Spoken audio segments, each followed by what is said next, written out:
용감한 토크쇼 직설 시작합니다. 이재명 정부가 출범 후 처음으로 편성된 추경안이 국무회의를 통과했습니다. 총 30조 5천억 원 규모인데요. 갈수록 심각해지는 내수 침체와 이로 인한 자영업자들의 어려움을 해결하기 위해서 특단의 조치에 나섰습니다. 사실 정부 재정 상황도 녹록진 않은데요. 그렇기 때문에 더욱더 적재적소에 추경을 투입하는 게 중요하겠죠.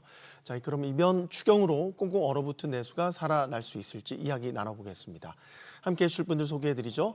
숙명여대 글로벌 융합대학 문영남 학장 나오셨고요. 또 서강대 경영학부 김용진 교수, 경기과학기술대 경영학과 조춘환 교수 나오셨습니다. 안녕하십니까? 네, 안녕하세요. 네, 용감한 토크쇼 직설은 SBS 비즈 뉴스 앱과 유튜브에서 실시간으로 시청이 가능합니다.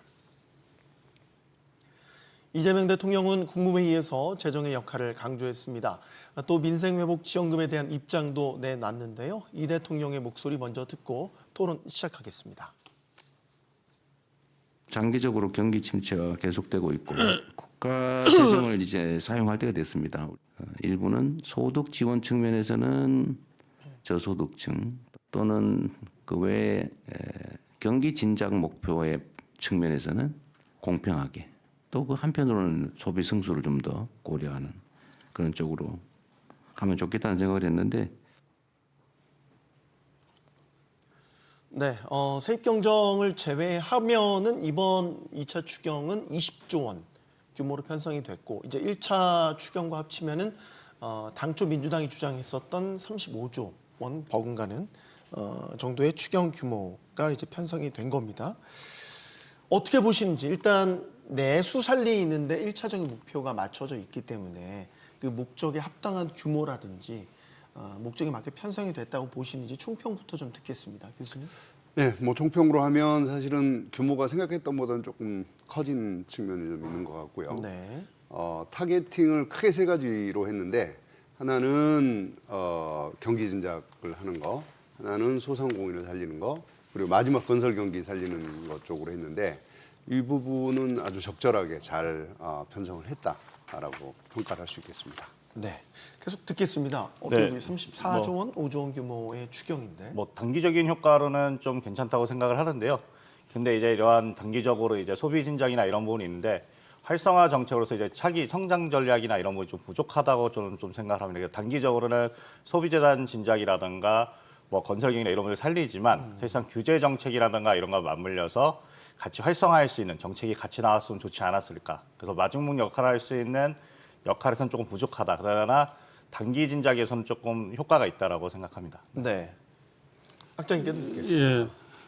시기적으로 지금 이제 경제 성장이 1%로 낮아진다고 하기 때문에 정부에서 할 거면 빨리 했어야 되는데 그 시기가 적절했다고 생각되고 규모도 2차까지 해서 충분한 규모라고 생각되고 그래서 경기 회복하고 민생 지원하는데 마중물로서 충분한 역할을 할 것으로 기대를 하고 있습니다. 네. 자, 추경안이 이제 어떻게 편성됐는지 세부적인 내용들을 좀 들여다보겠습니다. 가장 아마도 논란도 됐고 가장 핵심이라고 볼 수 있는 민생회복 지원금 살펴보죠. 포함됐습니다. 이게 이제 전 국민의 보편적 지원이냐 아니면 선별 지원이냐 뭐 이런 것들에 대한 논란이 있었는데 결국 이제 병행하는 식으로 맞습니다. 됐죠. 네. 지금 화면에 나오고 있습니다. 일단 민생회복 지원금에 대한 효과를 놓고는 여전히 의견이 좀 분분한 것 같습니다. 의견 여쭙겠습니다. 저는 사실은 이번이 그러니까 경기 진작을 위해서 가는 거가 기본으로 깔리고 소득 지원 형태로 올라간 게 굉장히 적절했다고 보는 게 사실은 우리 엔겔 지수를 좀 봐야 되거든요. 네. 그래서 하위 20% 소득 하위 20% 계층은 엔겔 지수가 40%가 넘거든요. 그래서 이분들한테 가면 그 소비를 합니다. 근데 상위로 가면 어떤 이슈가 있냐면 이 사람은 15만 원을 받아서 그냥 15만 원을 쓰는 게 아니고 거기 한 2.5배를 더 쓰거든요. 그래서 전반적으로 이 민생회복 지원금이 현금 형태로 지급이 되면 그 승수 효과가 약 2.5배 정도가 나온다라고 볼 수가 있거든요. 그래서 사실은 구조 전체 자체로는 되게 적절한 구조를 갖고 있다라고 평가를 해야 될 것 같습니다. 네, 이게 결국에는 일부는 또 선택할 수 있더라고요. 뭐 신용카드, 체크카드, 그렇죠, 지역화폐로도 그렇죠. 발행이 되고 결국 소비를 진작하기 위한 고육책이다 이렇게 보여지는데 소비 진작 효과 측면에서 어느 정도 효과가 있을 거라고 보시는지. 제가 보기에는 보편과 이제 차등이라는 부분과 이제 지역 화폐하고 신용카드까지 됐기 때문에요. 이게 좀 전국을 배려한 정책이라고 좀 생각을 합니다. 단순히 지역 화폐로만 했다면은 경기도나 아니면 서울권에서는 지역 화폐 효과가 있겠지만 이게 신용카드라고 해서 전국에서 사용할 수 있도록 했기 때문에 전국을 좀 네. 배려한 정책이라 좀 보시고요. 네, 보편과 차등이라는 점에서 앞에서 교수님 말씀하신 것처럼 일단은 이제 소비 진작 부분에서 소득에 대한 대체 효과가 있는데요. 저소득층 같은 경우에는 바로 이걸 지급하면은 바로 사용할 수 있기 때문에 바로 사용 효과가 있고 현금으로 지급했을 경우에는 이거에 대한 이제 뭐 부채를 갚는다던가 아니면은 저축을 한다든가 이런 현상이 나타나는데 네. 그러나 4개월이라는 단기간의 효과를 4개월이라는 기간을 설정했기 때문에 충분한 단기 소비 진작으로는 될 걸로 예상이 되지만 사실상 이제 마중물 역할 정도만 할 정도지 이게 지속적으로 성장에 그 도화선이 되지는 않을 거라고 생각을 합니다. 네, 사실 이제 뭐 이걸 나쁘게 표현하면 뭐 현금 살포다 뭐 이런 식으로도 이제 비판하는 쪽도 분명히 있단 말이죠. 그러니까 현금을 지원하는 게 만약에 50만 원 지원하면 50만 원 그대로의 소비 진작 효과가 나타날 거냐 그렇게 보지 않는 측면도 있고 소비가 다른 걸로 대체되는 기존에 원래 써야 됐던 소비들도 대체되는 것까지 감안한다면 효과는 아마 반감될 것이다 이런 의견도 있는 것 같고요. 교수님은 어떻게 보세요? 예. 뭐 그런 의견도 충분히 타당하다고 생각합니다. 그런데 당초에는 그냥 소비 쿠폰 뭐 지역 화폐로만 한다고 했다가 그걸 더 확대해서 신용카드랑 체크카드로 한 것은 더 바람직하다고 생각합니다. 그리고 지역 화폐로 하면 다른 지역에 가서 쓸 수가 없고 그런데 이제 신용카드나 체크카드를 하면 전국적으로 쓸 수 있고 그래서 그 소비 쿠폰이나 지역 화폐보다 훨씬 효과가 클 수 있다고 생각합니다. 네. 이게 예를 들어서 이제 차등 지원이라는 부분도 있는 거고 보편적 지원이라는 부분도 있는 같이 이제 병행이 되잖아요. 네, 그리고 아까 이제 체크카드는 사실상 현금처럼 그렇죠. 쓸 수 있는 거고 제가 똑같은 질문을 드리는데 다른 원래 써야 되는 소비로 대체되지 않겠어요? 예를 들면 이걸 가지고 다른 데 나가서 쓴다거나 네, 이렇게 되면 원래 기대했던 목적 달성은 힘든 거 아닌가요? 그럴 가능성도 있죠. 사실은 그런데 이게 이제 추가로 주어지는 돈이잖아요. 그러다 보니까 실제로는 뭐 말씀하신 대로 사람들이 이거 내가 원래 저거 살려고 그랬었는데 내 돈 주고 살려고 그랬었는데 그러고 이제 이 돈을 써서 살 수도 있겠으나 이거는 사실 한 제한적인 상황에서 쓸 수 있는 돈이기 때문에 네. 우리가 일반적인 모든 소비를 대체한다는 건 사실 불가능한 일일 거고요. 어찌 보면 한 3분의 1 정도는 그런 효과가 있을 수도 있겠어요. 하지만 과거의 경험으로 보면 우리가 예컨대 100원을 지급을 하면 기본적으로 승수가 2.5배다라고 하는 게 나와 있는 상황이라서 그래서 사실은 2.5배다. 그러면 네. 만약에 100원을 100원이다고 하면 250원 250원의 효과가 나온다. 나온다. 네. 너무 그거는 이제 긍정적인 면만 그렇죠. 평가가 긍정적인 아닌가 부분 본 싶긴 한데. 건데. 네. 근데 뭐 그거는 결과로 나와 있는 거죠. 숫자로 나와 있는 거니까요. 그래서 뭐 그 정도 기대는 할 수 있지 않을까. 그러니까 민간 소비를 구축한다라고 이제 우려하시는 분들이 사실은 꽤 있긴 해요. 네. 근데 그 효과보다는 오히려 경기 진작 효과가 조금 더 클 것이다라고 보는 게 맞을 것 같습니다. 이런 건 이제 차등 지급의 부분은 상대적으로 이제 저소득층에 좀 더 많이 두텁게 지원이 되는 측면이 있는 거잖아요. 네네. 이게 저소득층에게 조금 더 많이 지원이 되는 거는 아까 말씀하셨던 그만큼 소비 진작, 재정 승수 효과를 좀 더 크게 늘릴 수 있다라고 볼 수 있는 건가요? 네, 제가 이제 이런 축제 이런 부분이 이제 그 재정 지원 같은 경우에 일시적인 지원이잖아요. 근데 저희 이제 축제 효과에 대해서 예전에 분석을 할 때 보면 축제 같은 경우에도 일시적으로 정부의 지원을 지정해서 주변의 효과를 노리게 되는데요. 아까 교수님께서 승수가 2.5배 정도 나오면 좋은데 이제 축제나 이런 거 보면은 거의 예산과 거의 비슷한 수준의 효과를 누리게 되더라고요. 네. 네, 그러다 보니 이번 같은 경우에도 사실상 국민 전체적으로 소비 진작에 대한 동기부여, 소상공인들에 대한 동기부여 측면이 좀 저는 강조가 되었다고 생각합니다. 경제적인 효과보다는. 그래서 실질적으로 효과가 20조 원을 투입을 하지만 실제 그 효과 같은 경우에는 사실상 대체 효과라는 부분하고 그 다음에 그 소비가 다른 데로 흘러가는 부분 이렇기 때문에 사실상 한 4분의 1 정도, 5조 정도의 승수 효과가 있지만 이게 사실상 다른 걸로 파급이 되는 효과가 아니고 일시적으로 사라질 수 있는 효과라고 좀 생각을 하기 때문에 이런 부분을 지속적으로 사용하려고 이번에 한번 사용을 했지만 지속적으로 사용하려는 단기적인 효과 측면에서 다른 정책을 추진하고 지속 성장할 수 있는 정책이 나와야지 이게 계속해서 이렇게 현금성 살포가 된다면 이게 지속적인 성장에는 좀 악영향을 미치지 않을까 좀 이렇게 생각을 합니다. 과거 우리 코로나19 지원할 때 처음엔 전국민 지원됐다가 그다음에 소상공인 자영업자 지원됐다 이렇게 그렇습니다. 5차례에 걸쳐서 이제 분할 지급이 됐고 마지막에 되면 이제 저소득층에게 조금 더 이제 지원하는 특정 계층에 지원하는 이런 형식으로 갔거든요. 5차 때 지원했던 게 소득 하위 88% 맞습니다. 기준입니다. 네. 근데 이제 그 기준이 좀 애매하다는 얘기도 있었어요. 원래 그 당시 정부에서 지급하려고 했던 안은 70%까지 맞습니다. 조금 더 두텁게 지원하자. 그러니까 좀 더 촘촘하게, 좀 더 두텁게 이 차이인 것 같은데 각각의 효과는 어떻게 보세요? 좀 불분명하다는 이야기도 있어서. 저는 조금 지금 말씀하신 거하고 조금 다른 의견인데요. 지금 그 상위 10%는 좀 더 적게 주기로 했죠. 15만 원 주기로 했잖아요. 그렇죠. 저는 네. 그 10% 기준에 대해서 조금 이견이 있는데요. 네. 그 제가 계산을 해봤어요. 그 상위 10% 기준이면 월 소득이 670만 원입니다. 근데 그 월 소득 670만 원인 사람들이 고소득층이라고 생각하지 않습니다. 그렇죠?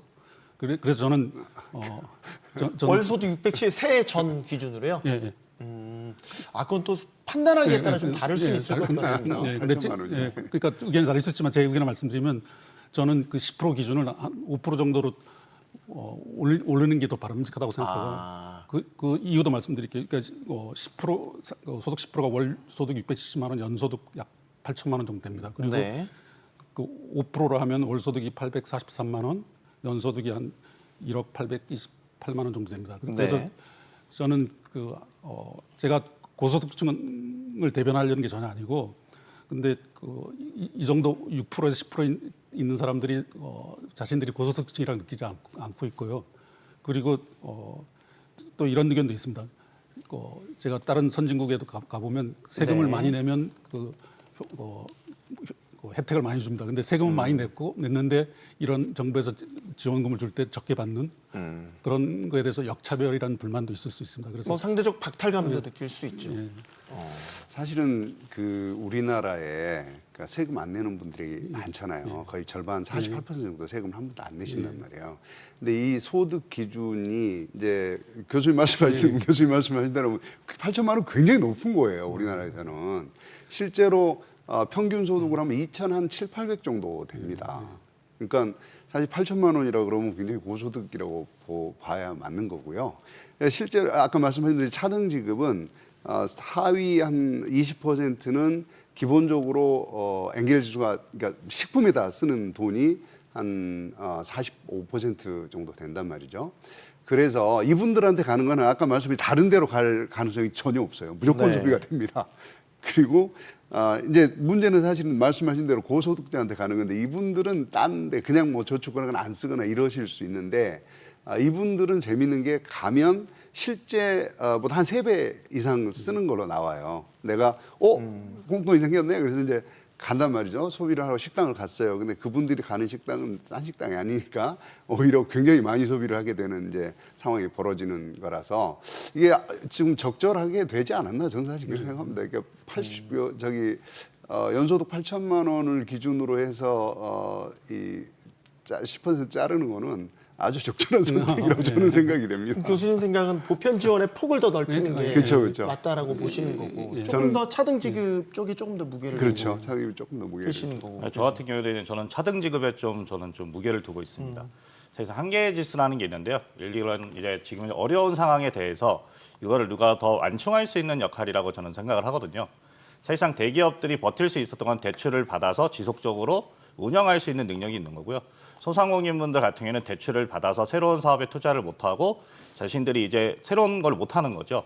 그래서 이번에 이러한 지원금 같은 경우에도 한계제도는 10%보다는 제가 보기에는 이게 사실상 10%라는 기준보다는 이게 어려움으로 갔던 분들, 이렇게 재난지원금 재난지원금 특수고용직이나 아니면 강가범위나 이런 데 집중했듯이 이것도 지금 현재 누가 어려운 타겟팅을 하는 게 좀 더 중요할 것 같습니다. 이게 소득도 중요하지만 어떤 분들이 지금 어려운 상황에 있는지, 경제적으로 어느 업종이 더 타격을 보는지, 그거에 따라서 소득 수준의 편차가 크신 분들, 갑자기 소득이 줄어드신 분들을 어떻게 찾아서 이분들을 어떻게 지원하느냐, 그리고 보편적인 거에서는 10%가 아니까 저도 소득 수입 8천만 원 정도면은 사실상 그거를 계속 유지하던 분들 같은 경우에는 내가 이거를 어려움이 볼 수 있어요. 그분들이 만약에 6,500원 줄거나 5,000원 줄면은 또 그분들의 소득이 줄어들m에 따라서 어려움이 있기 때문에 이 어려움의 차이는 조금씩 다 다른 것 같습니다. 그리고 상황이 다르기 때문에 네. 그래서 뭐 10% 정도는 저는 좀 괜찮다라고 좀 생각을 하는 정도의 금액이라고 생각을 합니다. 퍼센테이지라고. 네. 저희가 앞서 잠깐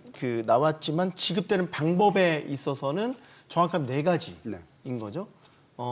신용카드, 체크카드, 그다음에 지역화폐, 선불카드. 근데 예전에 일본에서도 헬리콥터 머니라고 해서 경기 어려울 때 이제 국민들한테 현금을 이제 줬더니 소비하라고 줬더니 다 저축하더라고요. 이거예요. 근데 이번엔 또 그 쿠폰의 소비 기한을 넉 달로 제한을 넉 달 지나면 이제 못 쓰는 없어지는 거잖아요. 거죠. 그러니까 이렇게 그 제한을 두고 지급하는 방법이 딱 그 그 시기에 맞게 소비를 좀 일으키자라는 그렇습니다. 그렇습니다. 목적을 갖고 네, 있다고 네, 보는 네. 거예요. 좀 설명을 해주시겠어요? 아주 타겟팅이 좋아요. 그러니까 실제로 내가 현금을 아까 말씀드린 대로 고소득층 같은 경우나 또는 저축 성향이 매우 높은 분들이 있어요. 돈 들어오면 무조건 저축하는 분들. 그 사람들은 무조건 저축을 하거든요. 네. 근데 안 쓰면 없어진다면 100% 쓰겠죠. 써야죠. 그건 무조건 쓰는 건데. 특히 이제 그 기간 안에 지금은 사실은 뭐 다들 아시겠지만 우리나라의 그 소매 판매가 지난 2000년부터 시작해서 뭐 2021년에 잠깐 반짝하고 올라갔다가 계속 마이너스거든요.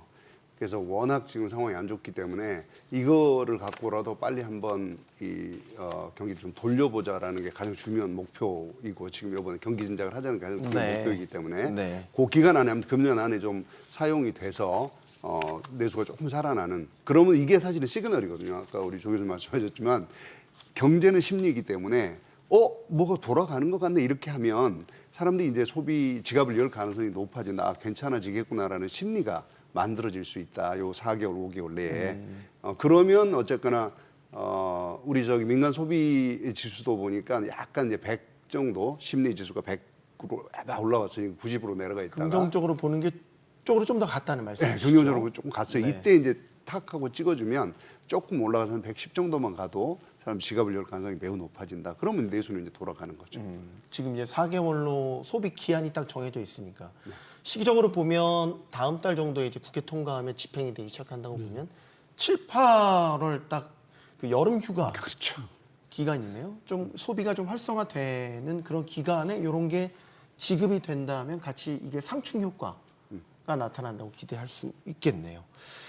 자, 그런 부분들 이제 이야기를 해봤고 또 하나 이번 추경의 축은 자영업자 소상공인의 채무 탕감에 대한 부분이 포함되어 있습니다. 지금 이제 그 배드뱅크 설립도 본격적으로 이제 금융당국에서 논의를 하고 있고 중요한 건 코로나19 때 그때 빚을 냈던 것들이 계속해서 지금까지도 이어져 왔고 한계 상황이 다다르니까 지금 이제 채무 탕감에 대한 카드를 꺼내 들었단 말이죠. 이 부분에 대한 의견도 듣겠습니다. 먼저 듣겠습니다. 예, 저는 그 학교에 근무하고 있지만 저는 그 창업을 해서 회사를 운영하고 있어서 그 소상공인 그 대상이기도 합니다. 근데 네. 저는 그 이번에 그 채무가 7년 이상 된 경우에 완전 탕감을 해주는 정책을 했는데 저는 네. 그런 모럴 해저드나 이런 측면에서 완전 탕감보다는 예를 들면 10년, 20년으로 분할 상환하게 한다든가 그렇게 하는 게 좀 더 나은 정책이 아닌가 생각을 하고 있고요. 그리고 또 한 가지 저는 그 직접 그런 걸 뭐 신청도 해보고 했는데 지금 그런 소상공인 채무 조정에 이런 게 그 연체 기간을 두고 연체 기간이 긴 사람들한테는 탕감 같은 채무를 조정해주는 폭이 크고 네. 연체 기간 짧으면 적고 그렇습니다. 그런데 그런 거에 대해서는 좀 검토가 필요하고 예를 들어 이제 연체가 되기 직전인 경우에 막 대출 받으려고 빚을 내도록 막 찾아다녀도 그런 제도가 신속 채무 조정 그런 게 있긴 하지만 굉장히 약합니다. 그러니까 저는 완전 탕감해주는 그런 효과보다 그걸 나눠서 그 채무 조정이라는 게 완전히 탕감해 주는 게 아니고 그 채무를 길게 그리고 이자율 조금 낮춰주는 정도입니다. 그래서 저는 그 완전 탕감보다는 그 또 부도 직전에 그런 기업들한테 조금 약간의 혜택을 주면 그 효과는 훨씬 더 크다고 생각합니다. 그래서 그런 채무 조정 제도에 대한 전반적인 재검토가 필요하다고 생각합니다. 네. 지금 상황이 정부의 판단은 그거 아닌가요? 이제 예를 들어서 전에 이제 이자 경감이라든지 만기를 유예해 준다라든지 뭐 이런 것들에 대한 지원은 있었지만 탄감 카드를 다시 꺼내는 건 더 이상 못 버틴다고 보는. 맞습니다. 일단은 그런 시각이 기본적으로 깔려 있는 거 아닌가 그렇습니다. 싶은데. 네. 먼저 듣겠습니다. 그러니까 7년 동안 연체가 돼서 못 갚은 빚은 더 갚을 가능성이 없다라고 정부는 본 거고요. 그게 사실 굉장히 중요합니다. 그럼 7년 동안 이 사람들은 못 갚았기 때문에 신용불량자잖아요. 어떤 경제 활동도 할 수가 없는 사람들이잖아요. 네. 그러면 이거를 탕감을 해주고 뭐 그렇다고 신용이 당장 뭐 좋아지는 건 아니니까 이 사람들이 다시 노동 시장에 들어와서 정상적인 활동을 할 수 있다면 이 탕감해 주는 것보다는 사실은 그대로 갚으라고 요구를 하고 추심을 하는 것보다는 훨씬 더 경제 효과가 크다. 그러니까 탕감해 주는 비용보다는 이 사람들이 경제 전선에 나와서 무엇인가라도 하는 이 효과가 훨씬 더 우리 경제에는 효과가 있다라고 이제 보는 것이죠. 그래서 사실은 이제 지금 우리가 하고 있는 프로그램이 기존 새출발 기금이 있잖아요. 신용회복위원회하고 캠코가 하고 있는 이제 그 두 개인데 하나는 이제 아예 부실 차주가 있고 부실 우려 차주가 있습니다. 그래서 부실 차주는 그 사람의 그 경제력에 따라서 90%까지 지금도 이제 탕감을 할 수 있게 돼 있고요. 부실 우려 차주는 말씀하신 대로 이 연장을 해준다든지 아니면 기간을 쪼개서 갚을 수 있도록 해준다든지 아니면 이자를 좀 낮게 해준다든지 이런 구조로 지금 하고 있거든요. 이걸 좀 대폭 늘리는 상황인데 7년이기 때문에 사실은 어떻게 보면 뭐 우리 7년이면 사실 못 갚았다 그러면 거의 못 갚는 거예요. 이거는 차라리 빨리 없어지는 게 좀 낫다라고 보는 건데 그리고 이 사람들한테 뭘 해주냐면 추가적으로 컨설팅도 해줍니다.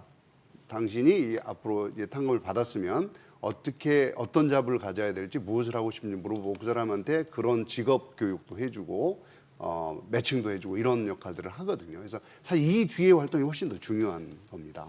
실제로 그냥 막 탕감해주고 이러는 것보다는 훨씬 더 중요하다라고 볼 수 있고요. 그 잠깐 이제 겉들이면 제가 미국에서 깜짝 놀랐던 게 우리나라에는 이런 채무 조정 이런 프로그램이 없었을 때예요. 제가 이제 유학 갔을 때는 근데 봤더니 맨날 TV 프로그램 광고에 나오는 거예요. 지금 당신 어렵지? 신용 회복하고 싶지? 그럼 나한테 전화해. 그럼 90% 깎아줘. 이렇게. 그게 아주 오래된 프로그램이더라고요. 미국 예를 들어서 같은 경우도. 공공기관 그렇죠. 네. 우리 따지면 신용회복위원회 같은 데서 그렇습니다. 해주는 그렇습니다. 건가요? 네, 신용회복위원회에서 이제 그 프로그램 운영을 하고 있더라고요. 그래서 이 미국 같은 나라 그 자본주의 첨단이라고 나라 이렇게 하는구나. 근데 이제 그걸 간단히 생각해 보면 너무 심플해요. 이 사람들이 신용불량이 돼서 경제활동을 아무것도 못하고 그냥 방 안에 앉아 있는 것보다는 없애줄 테니까 나와서 정상적으로 활동을 해라 이거거든요. 그리고 이제 그냥 하는 게 아니고 그 사람의 자산 상태를 다 조사를 합니다. 실제 경제 자산 얼마나 갖고 있고 소득 얼마가 있고 뭐 지금 현재 쓸 수 있는 돈 얼마 이거까지 다 조사를 한 다음에 네. 그 결정을 해주는 거예요. 그냥 해주는 거 아닙니다 이거.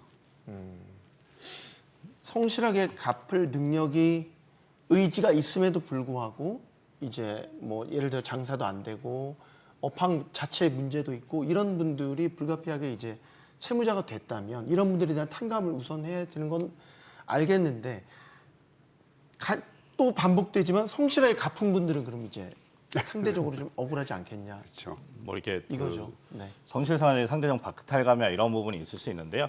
사실상 이런 제도 같은 경우에는 지금 현재 채무탕감이라는 부분은 신용회복위원회도 있고 다양한 제도를 통해서 소상공인진흥공단에서 이런 제도를 활용하고 있습니다. 네. 재기창업도 있고요. 네. 그런데 이제 이게 추경으로 들어와서 핵심 쟁점 사항으로 나오다 보니까 이게 7년이라는 기준을 효과를 극대화하기 위해서 7년이라는 기준을 두고 그래 프로그램에서도 일부 프로그램에서도 소상공인들한테 단기적으로 효과를 낼 수 있는 정책으로 들어가고 있기 때문에요. 네. 앞에서 교수님이 얘기한 것처럼 전반적인 조사라든가 이런 게 장기적인 측면에서 가야 되는데 우리나라 같은 경우에 지금 현재 지방자치단체장도 있고 대통령도 있지만 이게 매번 바뀔 때마다 새로운 정책을 추가하는 방향으로 가다 보니까 포퓰리즘이 점점 높아지고 있거든요. 이게 뭐 민주당과 국힘을 떠나서 어느 당이 들어와도 네. 이게 계속 높아지고 있기 때문에 이번도 그런 차원이라고 좀 저는 생각을 합니다. 그래서 기존에 있던 프로그램을 좀 더 강화하는 측면, 어떻게 하면 선별할 것인가. 아까 재난지원금에 대해서도 말씀드렸지만 10%를 어떻게 산정했느냐. 그런 프로그램이 오히려 좀 체계화돼야 되는데 우리가 일시적인 땜방 형식으로 가다 보니까 이번도 이슈가 되는 거고요.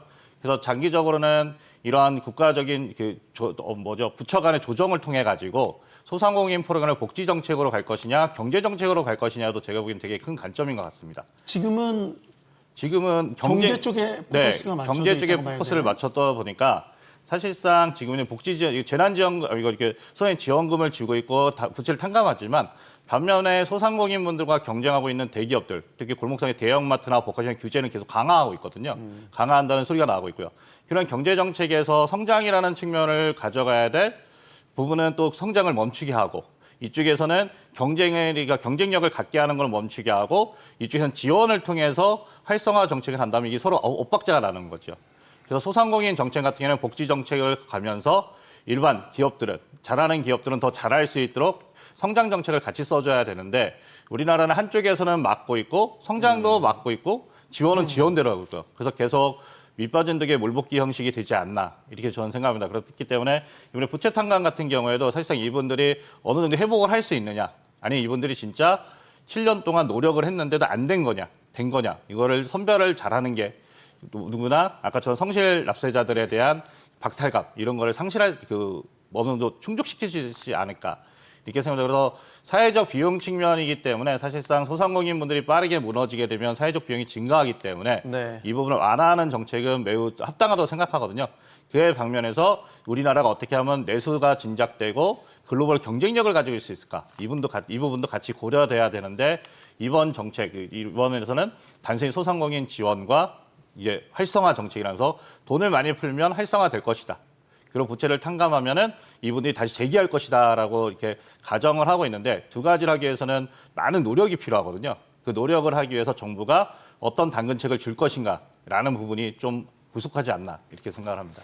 빚을 탕감해 주는 것 자체로는 자영업자 소상공인들의 자생력이 강화되는 걸 담보할 수 없다. 없습니다. 일단 그 얘기 네. 말씀하시는 그 거. 사실 이제 그런 차원에서 요번에도 이제 장기 연체 채권 매입 소각하고 네. 실출발 기금 늘리고 뭐 성실회복 프로그램 하고 이렇게 하잖아요. 근데 저는 이제 배드뱅크를 만든다고 또 얘기가 나왔는데 네. 그거를 좀 신중하게 했으면 좋겠어요. 하려면 뭐 이거 배드뱅크를 하려면 약간 소상공인진흥공단이 됐건 우리 지역 신용보증재단이 있거든요. 다 묶어갖고 구체적으로 어떤 프로그램을 만들고 거기에다가 내가 빚을 탕감을 해주는 대신 상권, 개별 상인이 아니고 지금은 이제 상권이 되게 중요하거든요. 개별 소상공인의 경쟁력을 높이는 것도 중요하지만 상권의 경쟁력이 사실은 개별 소상공인의 경쟁력입니다. 그래서 네. 여기 경쟁력을 어떻게 강화할 것인지에 대한 치밀한 계획이 있어야 하고 그런 바탕 위에서 개별 소상공인에게 뭐 빚을 탕감을 해주든지 아니면 이자를 깎아주는 이런 프로그램들이 같이 나오면 좋다. 근데 지금은 다 분절이 돼 있어요, 프로그램들이.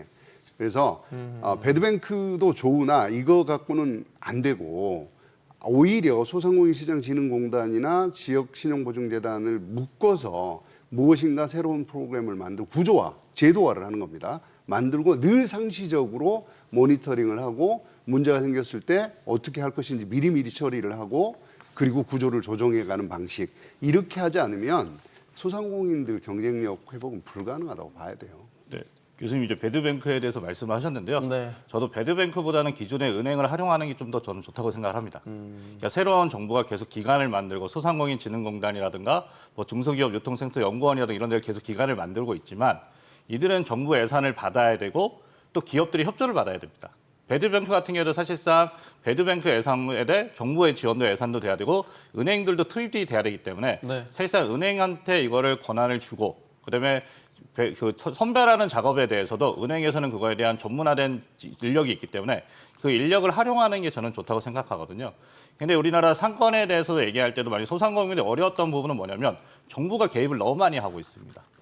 활성화 정책이나 이런 부분이. 네. 그러다 보니까 이런 배드뱅크 같은 경우에도 사실상 단기적인 효과는 있지만 배드뱅크가 만들어졌을 때 예산이 계속 투입이 되지 않을 경우에는 일시적으로 하고 그다음부터는 예산을 먹는 함화가 된다는 거죠. 그래서 기존에 있던 기업들을 좀 은행이라든가 기업들을 활용하고 기존에 있던 단체를 공공기관을 활용하는 게 저는 최선의 방법이라고 생각하고 정부가 새로운 기관을 만들면 뭐 일자리 창출이 된다고 얘기를 하고 있고 네. 두터워지지만 그 부분이 사실상 실질적으로 지속되기 위해서는 좀 불가능하다라고 생각해서 배드뱅크보다는 기존의 정부나 아니면 은행을 어떻게 활용하느냐 이게 더 좋다라고 좀 생각을 합니다. 근데 제가 알고 있기로는 배드뱅크 설립하는 이유 중에 하나는 좀 신속하게 채권을 소각 처리하기 위해서인 면이 있거든요. 맞습니다. 이 기존 기간에 남겨두면 이제 프로세스 기존에 만들어 놓은 프로세스가 물리적 시간이 걸리기 때문에 지금 9월에 도래하는 만기 때는 자영업자 빚이 한 50조 정도 된다라고 그러더라고요. 그래서 배드뱅크 설립의 이유 중에 하나 또 그런 면도 있다라는 건데 이런 질문을 드리고 싶어요. 예를 들어서 우리 실업급여 같은 거 받으면 받는 기간 동안에 내가 다시 재취업을 위해서 열심히 활동하고 있다는 걸 증명을 하잖아요. 이런 것도 만약에 비탄감이나 이런 걸 할 때 그런 조건들을 내걸어서 그렇죠. 소상공인께서 다시 재기하시기 위해서 혹은 다음 뭐 업종 전환이나 경제 활동을 하고 있다는 걸 좀 증명을 하면서 이런 지원을 해주면 어떨까라는 생각도 해보게 돼요. 예, 좋은 아이디어라고 생각되고요. 네. 아직 그런 제도는 없다고 생각하는 도입하는 게 필요하고 지금 하고 있는 제도는 그냥 그 채무조정하기 전에 꼭 반드시 그 교육을 받아야 되고 네. 또 재창업이나 뭐 재기에 대해서 뭐 교육받고 컨설팅 받는 정도는 하고 있습니다. 근데 그런 그 실업급여 받을 때처럼 그런 노력하는 걸 보여주는 건 반드시 필요하다고 생각합니다. 네. 그리고 제가 또 한 가지 말씀드리고 싶은 예. 거는 그 이제 채무탕감도 탕감인데 그 저신용자에 대한 그 대출도 조금 확대해야 됩니다. 그러니까 저신용자가 대출을 받아서 그 사업을 활성화하려고 하는데 실제로 그런 제도가 많다고 하는데 저는 실제로 그런 걸 그 대출을 받으러 다녀봤는데 네. 실제 문턱이 상당히 높습니다. 그러니까 그 기준도 그렇고 이 사람들은 그 한계 상황에 있는 소상공인들이 대출을 받아서 사업을 활성화하려고 하는데 조건들이 굉장히 까다롭습니다. 실제로 거의 제가 여러 번 왜 금리도 높고 예. 빌릴 수 있는 총액도 적고 예. 그렇다는 말씀이세요? 예를 들어 신용이 낮아야 되는데 그 딱 그 한 그 뭐 상위 얼마 하위 얼마 이렇게 있어요. 그래갖고 그걸 넘으면 안 되고 예를 들면 제가 직접 경험한 게 저신용자가 신용점수가 700점 이하에 이제 대출을 해준다고 해서 다 네. 승인을 다 받았어요. 근데 일시적으로 한 10점 정도 올라갔어요. 그때 다 대출 승인 났던 걸 취소시켜요. 오히려 점수가 올라가는 거죠. 그 목적에 맞는 대출엔 또 그 점수가 안 예. 맞으니까. 그리고 다시 신청하라고 그래서 또 한두 달 기다려서 점수가 조금 내려가니까 그때서야 대출을 해주는 경우도 있고 일부러 점수를 떨어뜨려야 되는 희한한 상황이 만들어지기도. 그러니까 이런 사항들은 정책 위반자들이 잘 모르는 것 같습니다. 그러니까 현장에서 부딪히고 심사하고 뭐 이렇게 대출 받으시려고 하는 분들이 현장에서 제도만으로 이제 커버가 안 되는 안 되죠. 현장에서만 알 수 있는 그런 되게 정책의 집행의 디테일이 되게 중요하다라는 맞습니다. 생각을 하게 됩니다. 그러니까 총액 많이 지원한다 이게 중요한 게 아니라 어떻게 집행이 되느냐에 대한 관건이 있을 것 같은데. 그래서 이제 전달 체계를 우리 사실은 이 소상공인을 위한 전달 체계 그러면 이제 창업부터 시작해서 운영, 폐업까지를 다 포함을 하는 거잖아요. 네. 이게 지금 다 분절화돼 있단 말이죠. 뭐 우리 서민금융진흥원도 있고 소상공인시장진흥공단도 있고 그다음에 지역신용보증재단도 있고 신용보증재단도 있고 굉장히 많은데 누군가가 한 사람이 딱 가서 했을 때 거기다가 이제 지금 우리 나오고 있는 새출발기금도 있고 이제 복잡하단 말이에요 구조가. 근데 여기다 이제 배드뱅크 같은 거 하나 더 만드는 거는 이 악화를 시킬 뿐이지. 체계적이고 전체적으로 누군가 한 사람이 A라는 소상공인이 나 이런 문제가 있어라고 딱 던졌을 때 그걸 체계적으로 해결해 줄 수 있는 같이 컨설팅 해주고 구조를 만들어주고 이렇게 할 수 있는 시스템이 없다. 그러니까 맨날 개인 혼자서 다 찾지 지금 물건 팔기도 바쁘고 일하기도 바쁜 사람이 맨날 쫓아다니면서 해야 되는 상황도 벌어지고 맨날 법도 알아봐야 되고 이런 상황이라서 그리고 이제 말씀하신 정책 자금은 그 타겟층이 있기 때문에 그건 어쩔 수가 없습니다. 그래서 그 중저신용자를 대상으로만 대출을 해라 이렇게 정해준 거라서 근데 그런 걸 하더라도 그러면 예를 들어서 그 넘어가면 어떻게 할 거냐가 어떤 한 기관이 전달 체계 내에서 한 기관이 딱 통일이 돼 있다면 그 기관이 결정을 할 수 있겠죠. 그런 식으로 체계를 나눠서. 네. 근데 이제 그게 아니고 그거 정책 자금 탁 나오고 이제 그걸 운영하는 기관 정해지고 그러면 끝이에요. 그걸로 딴 건 할 수가 없습니다. 예를 들어 현장 조사 같은 거 또 나가나요? 필요하면? 나가죠. 이제 그런 거를 해야 되는 데가 소상공인시장진흥공단 이런 이제 아주 우리 그 말초 조직이라고 그러죠. 신경 조직 이런 데들이 해줘야 되는 거예요. 그런 것들을. 지금 같은 만약 배드뱅크 설립이 된다고 지금 한국자산관리공사 캠코 안에 설치될 것 같은데 은행으로부터 부실화된 이제 대출 채권들을 이제 가져와서 그거를 심사를 해서 이제 소각 처리를 하는 뭐 이제 이런 방식이 될 텐데 예를 들어서 은행에 부실화된 채권들이 다 검증이 이루어진 상태에서 소각이 될 수 있겠냐라는 거죠. 서류상으로는 다 조건에 부합하더라도 실제 현장 가보면 서류가 다른 경우도 있을 수 있고 이런 제도를 잘 알아서 뭐 많지는 않겠지만 악용하시는 분들도 일부 있는 거잖아요.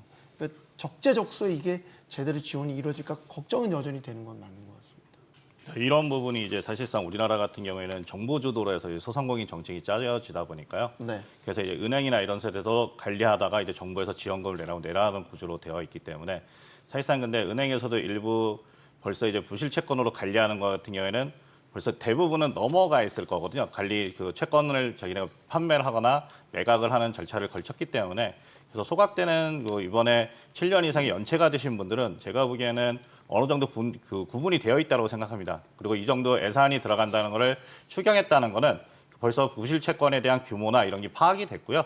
은행들 같은 경우에는 그거를 더 촘촘하게 관리를 하고 있을 겁니다. 네. 왜냐하면 은행에서는 그 부분에 대해서 이제 유보금이나 이런 걸로 남겨놔야 됐기 때문에 그게 촘촘하게 되어 있을 거고요. 그래서 이번에 은행과 이런 이제 정부의 역할이 좀 구분되는 게 이번에 사실상 된다고 생각합니다. 그 기관에서는 은행이나 이런 곳에서 이거를 관리할 수 있는 능력이 있고요.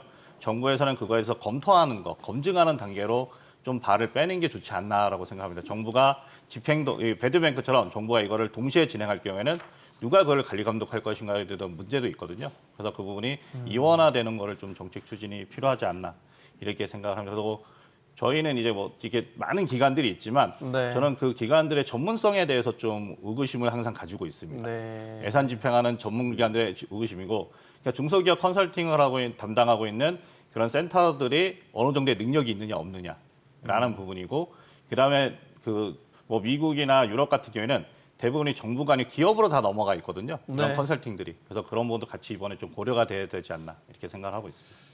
이렇게 질문을 이어갈게요. 부채 탕감 후에는 그러면 부채 탕감을 받으신 자영업자나 소상공인 분들은 그 다음 행보가 뭔가요? 예를 들어서 다른 업종으로 전환을 한다라든가 아니면 재창업을 한다라든가 왜냐하면 이제 이런 식의 비탕감 정책들이 계속 있어 왔었는데도 맞죠. 네. 지금 자영업자 소상공인들의 근본적 경쟁력을 보면 크게 달라진 게 있나? 의구심을 품는 게 맞거든요. 맞죠. 당연히. 그럼 무조건적인 비탄감이 능사는 아니라는 생각도 그럼요. 들고 그럼. 아까 분절 말씀하셨으니까 그러면 지금 우리 구조적으로 봤었을 때 자영업자 소상공인 비율을 전체로 줄여야 되는 거는 맞죠. 맞습니다. 근데 그분들 어디 가요? 그러면 비탄감 받고 어디로 가냐 이거죠. 그래도 저는 좀 불가피하게 제가- 재창업하시는 분들도 꽤 있다고 제가요. 들었는데. 그 옛날에 종합상사를 다닐 때 네. 특정 국가를 한번 봤더니 거기는 소상공인들이 없는 거예요. 왜 없지? 그러고 봤더니 전부 다 이 고용된 임금 근로자가 된 거예요. 네. 그게 뭐야? 프랜차이즈로 기업이 거대해지고 개인 기업자가 없는 거예요. 개인 이 사업자가. 구조입니다. 그러니까 네. 내가 자영업을 한다는 건 내가 스스로 무엇인가를 한다라는 얘기잖아요. 스스로 셀프 인플로이라고 그러는데.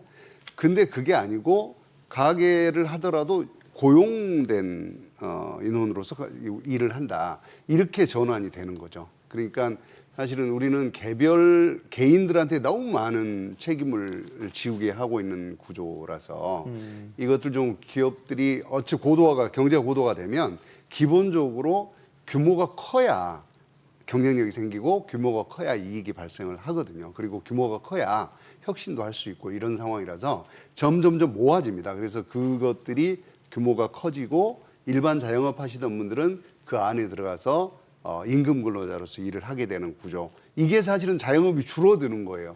안 그러면 예를 들면 미국 같은 데 자영업자 비율이 뭐 6% 이렇잖아요. 일본 11%. 근데 우리 가보면 자영업 엄청 많거든요. 자영업이 아니고 가게들이 엄청 많단 말이에요. 네. 그분들이 개인 사업자가 아니라는 거죠. 그렇죠. 상당수는. 개인 사업자가 아니라는 얘기예요. 그러니까 그런 구조로 임금 근로 구조로 바꿔줘야 된다.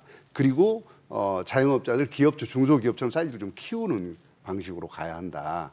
여기 사실은 핵심인데 그래서 저는 이제 대안으로 제시를 하는 게 지금은 당장 그렇게 하기 어려우니까 협동조합 형태로 가보자. 협동조합 프랜차이즈 형태로 자기가 갖고 있는 사업주들이 다 예를 들면 A라는 상권이 있다. 그럼 이 상권에 있는 사람들이 다 협동조합 조합원이 되고 그러면 하나의 조합으로 묶여지잖아요. 그럼 네. 자기가 근로를 하게 되는 구조로 가고 이렇게 하면 임금 근로도 되면서 정부가 무엇인가 지원을 해도 효과가 나올 수, 경쟁력을 높일 수 있는데 효과가 나올 수 있다. 예를 들면 뭐 우리 브랜드 디자인은 어떻게 가지? 상품 디자인은 어떻게 하지? 가게 디자인은 그러면 이제 그런 것들이 통일된 구조로 만들어질 수 있고 정부가 실제 돈을 부었을 때 효과가 나올 수 있다.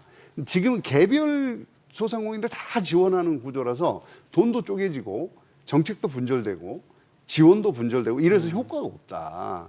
그러니까 이 개별 소상공인들도 규모화가 돼야 경쟁력이 생기지만 정부 지원도 규모화가 돼야 효과가 있다. 이렇게 볼 수가 있을 것 같아요.